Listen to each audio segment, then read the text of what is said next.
Hello, hello, hello. This is your host, Rabbi Zevi Weinberg. We're broadcasting from Tzfat, Israel.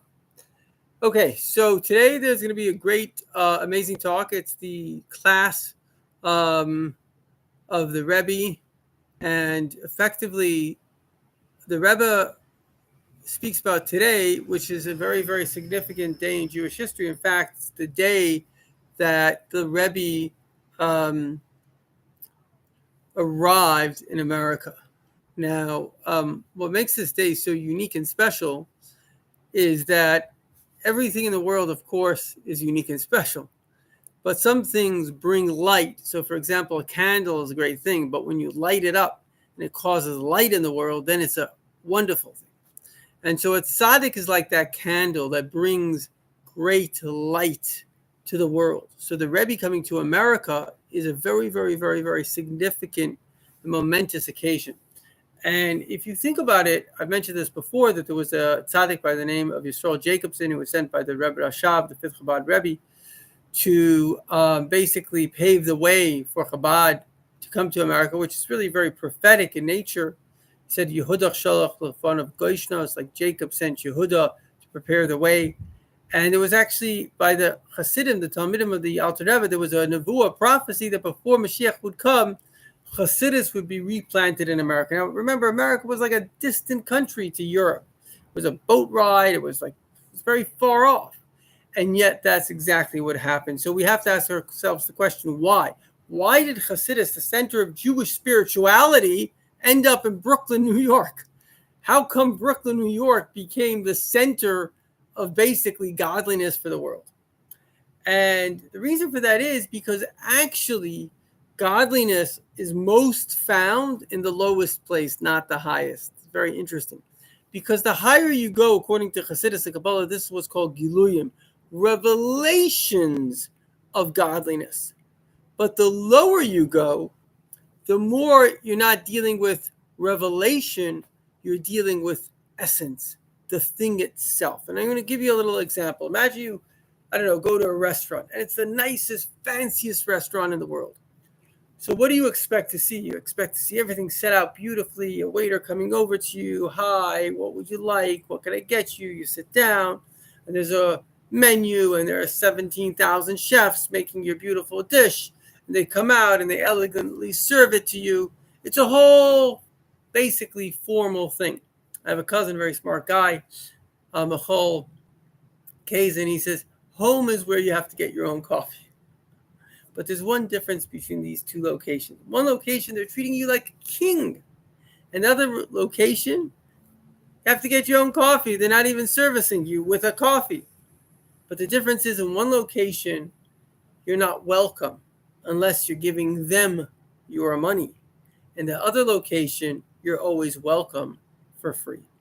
In other words, one location is an essential bond between the parent and the child, or the husband and the wife. And nobody's walking to give you a coffee when you come in. Okay, let's say hello, this and that. But on the flip side, that door is never locked. That door is always open for you. And that place that's so beautiful and so fancy, at 5 o'clock, the door locks, and you can't get in even if you paid them $1,000. So the point is that God's desire, where is God most found? He's most found in the humble heart. He's most found in the simple person that's looking to do good. That's where he is. In fact, it says something quite amazing. And even an idolater that worships idol is greater than a Torah scholar that is arrogant, if the idolater is humble.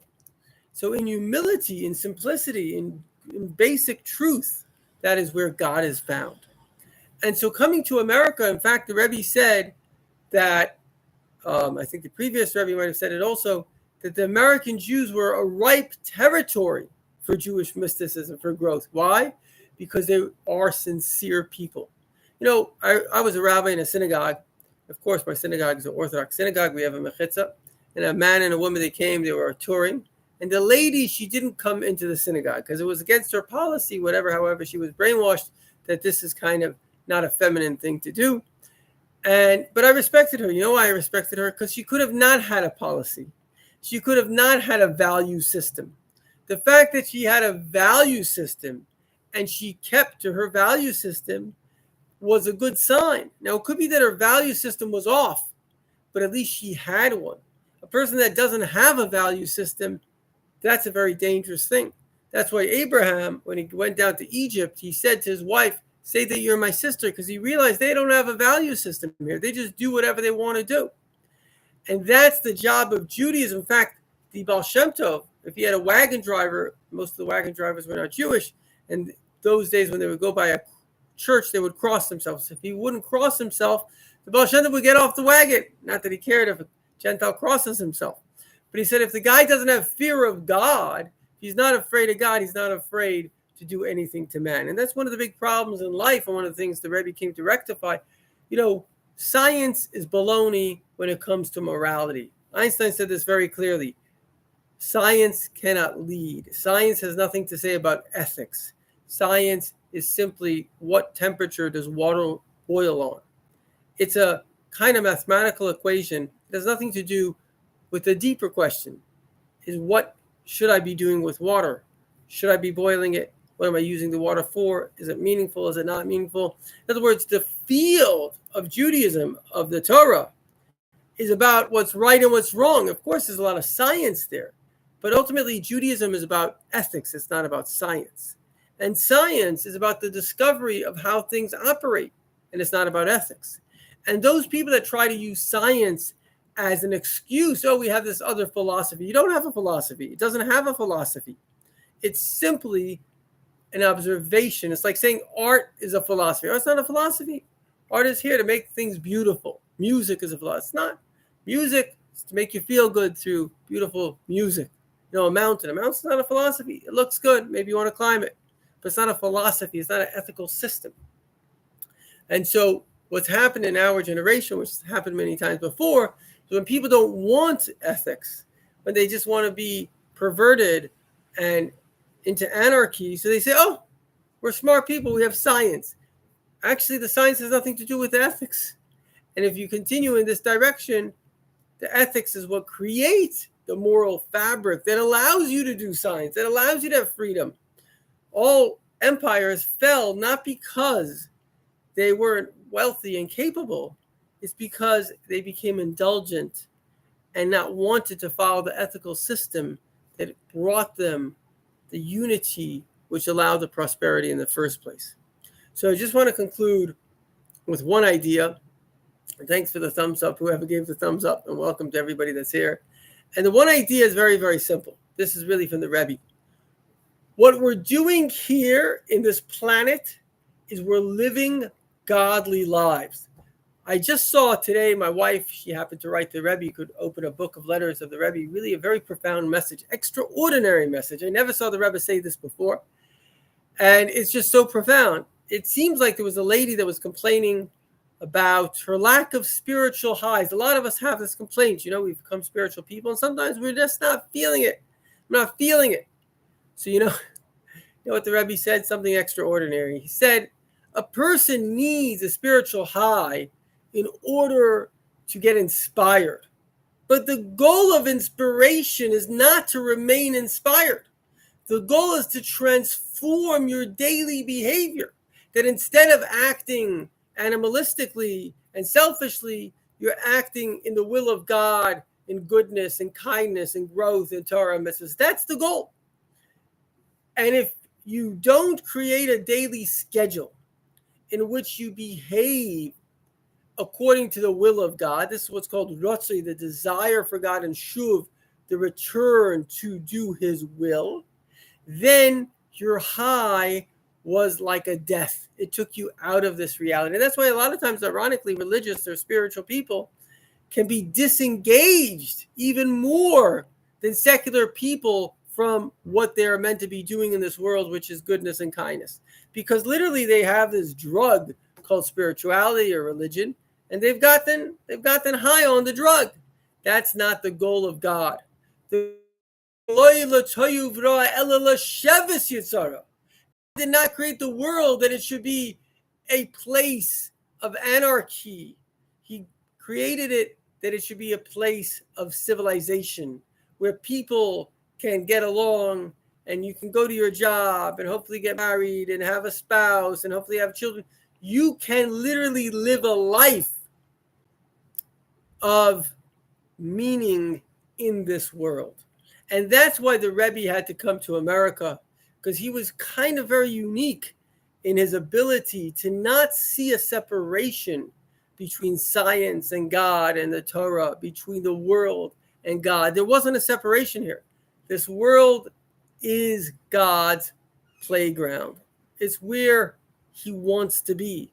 And he's in every single positive moment and every interaction and every struggle even. He's there. He's there because it's about us and it's about our growth.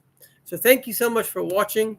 May we be blessed that from this broadcast, which we're going to dedicate the return of the hostages for the destruction of Amalek, because evil, as I put out on my short this morning, we in the West have this bad habit of burying our heads in the sand, and it makes it quite much easier to chop it. Our goal in life is not to ignore that evil exists, but when it does exist, to give them a warning and then to wipe them out if they don't take the warning.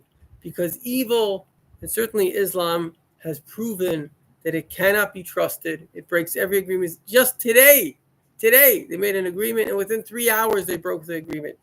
Islam, at least pure Islam, not kind of the Islam that teaches good values, but pure Islam, which is based on the behavior of Muhammad, who fought 4 wars every year of his so-called leadership, basically a gang, a caravan raider, heinous crimes of killing men and raping their women and taking them as sex slaves and taking children as sex slaves. We're talking, there's no terrorist that has done as much evil. Even ISIS, the evil of evil, did. And this is where they get their role model from. It's very, very sad. It's very sad. And, the only time pure Islam doesn't commit its atrocities is when they are militarily stopped. Until they are stopped, they have literally a book, which they believe is the word of God, that tells them to do it.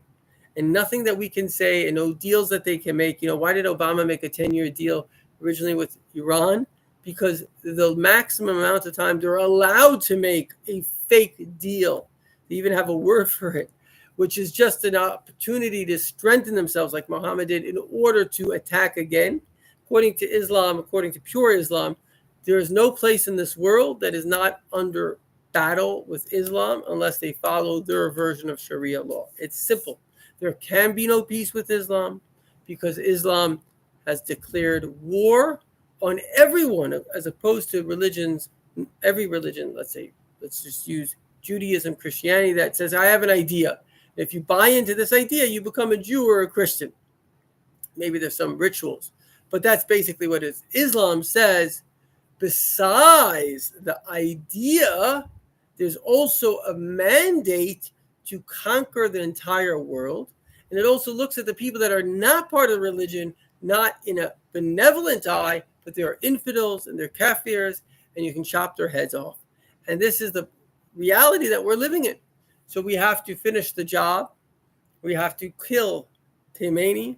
We have to kill the whole structure there that is suppressing 80 million people. The Persian people are noble, beautiful people, great people, and they are being suppressed. And it's really thanks to, I guess, the CIA and Jimmy Carter, who put these goons and these evil people in power. And I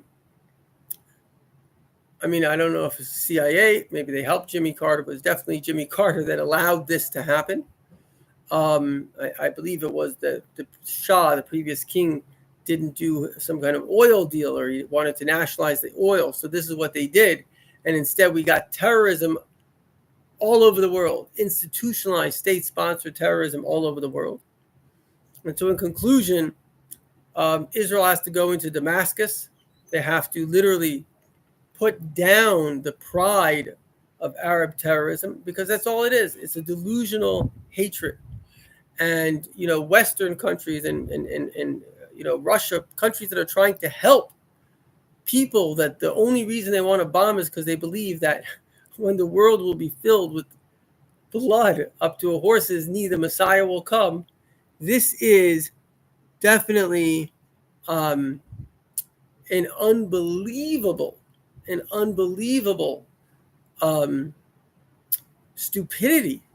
The stupidity, because it's like I mentioned the other day, it's like Rabbi Shimon Bar Yochai says a guy's in a boat and he says, I'm going to dig a hole under my seat. They say, what are you doing? He says, I paid for the seat.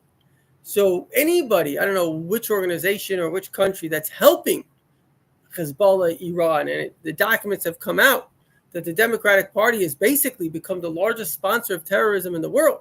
Now, you thought it was Qatar. It's not Qatar. It's the Democratic Party, because they've used billions of dollars giving it to Hezbollah, to Hamas. It's unbelievable. It's just unbelievable. And that's because Obama is, in fact, a Muslim terrorist. The Egyptian papers report he's part of the Muslim Brotherhood, which is the largest terrorist organization in the world. It's larger than Al-Qaeda. And the reason he's in power is because that's what they do. They put people in power, and then they basically use those locations. And if you're in New York, you got to vote for Cuomo, for a mayor that's not basically a Islamic terrorist. That's what they do. They get into power. It's very smart. Once you're in power, then you use your agendas. So the bottom line is that we have to recognize that from your end and from my end, what can we do? We can increase in light. We can increase in love. We can increase in basically doing good. And because our increases in that, because the whole world, the war is really within our own hearts. And if we could beat the war in our hearts, and it's a real war, the evil is there. Every good person has evil, or the evil is trying to get them away from goodness. It's trying to destroy them. And if we can beat the evil in our own hearts, submitting ourselves to the will of God and not to the will of men, not even to our own body's will, but literally to the will of God as a slave to its master, that there's no other option but this option, then we will bring the Mashiach. So it's a very critical moment in history. It's a moment, there's a book that was written, The Secret War Against the Jews. And it was a guy that was a former federal prosecutor. And he documents how, I'm not going to go into all the stuff, but he called kind of different stages of the intelligence agency. And he called the final stage of the stage of stupidity. Just really stupid ideas, because they're so bought into basically Arab terrorism and ideas that instead of supporting their own country, they're busy trying to support the terrorists that are here to create the death of good people, which, terrorists are not stupid. They'll take whatever you give them when they're weak, and then they'll use it against you when they're strong. We saw that in Iraq. We saw that in Afghanistan. Okay, so the sum total of truth is that ultimately this world is a beautiful place. God has given it to us so we can increase in the light. And the light is not something amazing. It's not that you have to run to a mountain. It's literally in actions. It's an action-based thing. And therefore the Rebbe says you just step by step try to create a schedule, try to increase the goodness that you're doing. L'chaim v'levracha. Thank you for watching.